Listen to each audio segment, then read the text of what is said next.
Thank you for joining me on my masterclass. Now today we're going to be talking about how the S&P 500 is the easiest and safest way to make money on planet Earth.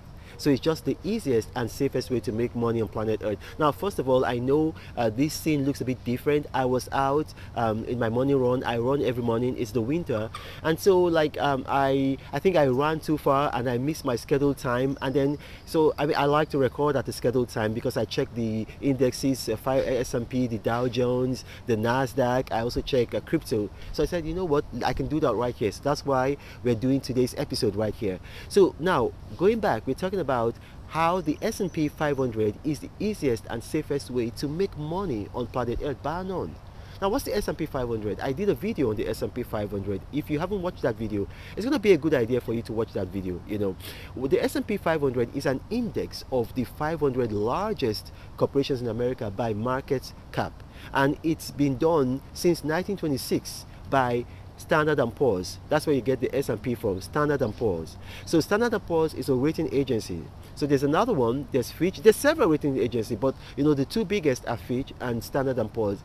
But the thing is, Fitch tends to rate governments and Standard & Poor's tend to rate businesses and private corporations. So the S&P 500 has been around for 96 years. It was founded in 1926, so that means by the year 2026 it's going to be 100 years. And then in that time, it's been tracking the 500 largest corporations. And then for the 96 years that it's been in existence, you know, it's been giving an average annualized return of about 10.49. And that's pretty good. No bank is going to give you that kind of return. So how do people make money from the S&P 500? Mostly through index funds. So you see, like index funds, like brokerage firms, they have index funds where people, you know, a lot of people, you know, retirees, young people, sportsmen, you know, just people, you know, they gather their money, they just join this index fund, and then they take the money, and then they invest it. Some of them do this on every single stock in the S&P 500. There are actually 505 stocks in the S&P 500, but I guess it's easier to say S&P 500 than S&P 505.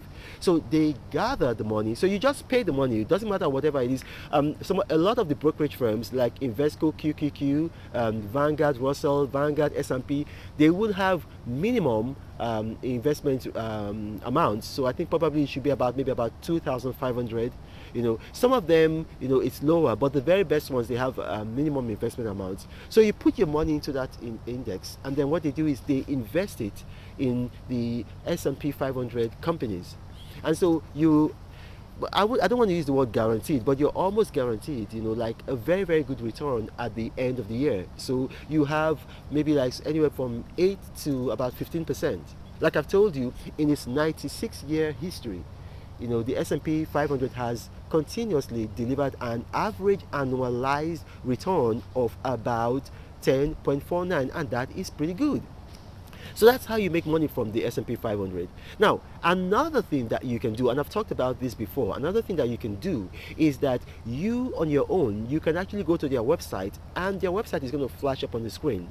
You know, there's two things you can do. They've got a free service whereby they've got tools that they give to you, and then you can look at it, and then you can have an idea of what the performance of the stock market right now, or at any given time, or you can subscribe. Now that's what stockbrokers do. They subscribe to their index, and then you on your own, you can actually invest your funds in the S&P 500. So what you can do is like you subscribe, or you look at their free tools, you know, which it gives you a lot, but it doesn't give you as much as a subscription service.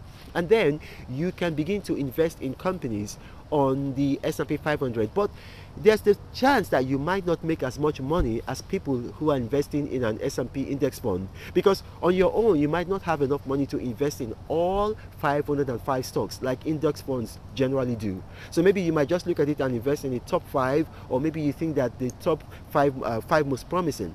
So generally the best way to make money from an index fund, from the S&P 500, is through an index fund, but it's not the only way.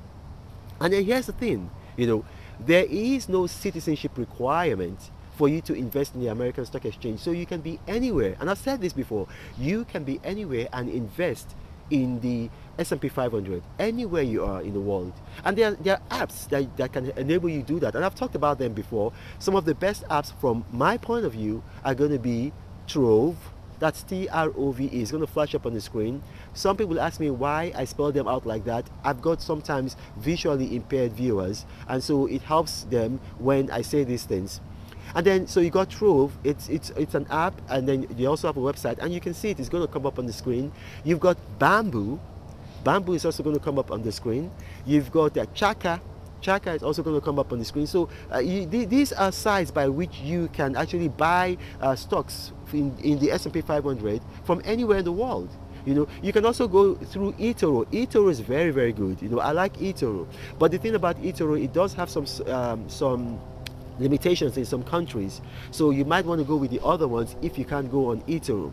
Now, some people have asked me, they said to me like, okay, what is the difference between the Fortune 500 and the S&P 500?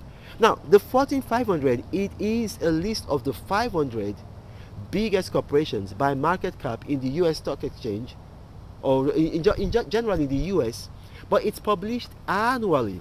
So it's published annually. Now, the S&P 500 is published, or rather the index is released daily. So the index is calculated daily, and it does change, because if one company is no longer in the top 500, they kick it out and then they put the next company that comes in. So you can't really rely on the Fortune 500 because it's an annual list. By the time you're looking at it, you know, you have to remember that, you know, like, that is old information, and you can't make new money based on old information. And then another thing you got to take into consideration with the S&P 500 is that you've got to take into account inflation. Now, in the Trump years and then before, you know, inflation in America was quite reasonable. You know, 1.7, I think in 2016 it was up to, I think, 2.1. Then it fell to 1.7, 1.8, 1.9, like that. But now inflation in America is very, very, very high. I think it's the highest it's ever been since 1982, when Reagan was president and you had Reaganomics. You know, and there was a reason for that. You know, you had the arms race. Now there's no arms race, but the U.S. inflation right now is 6.8, almost 7%. So you got to factor that in, not just with the S&P 500, with any investment you're making. You know, and then you also have to factor in the Consumer Price Index, the CPI. You know, so you factor that in.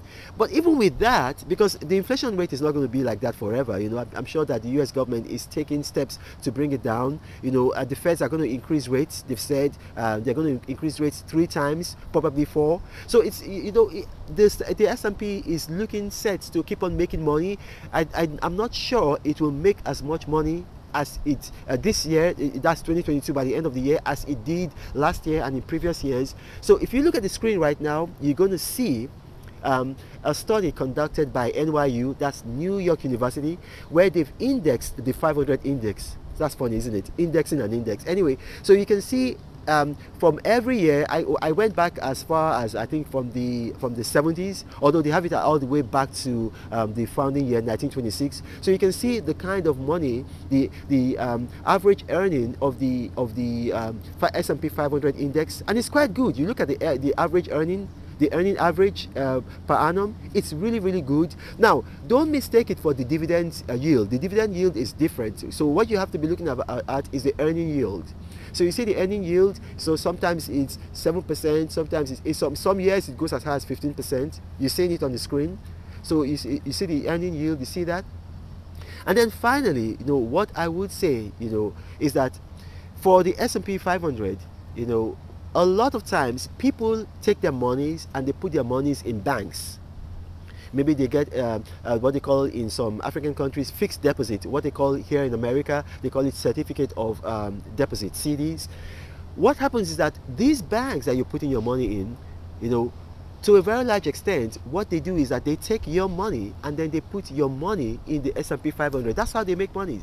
So for instance, now in America, a bank now will offer you interest rates of maybe 2.6. So they've taken your money, your deposit that you put in the bank, and then they put it in the S&P 500.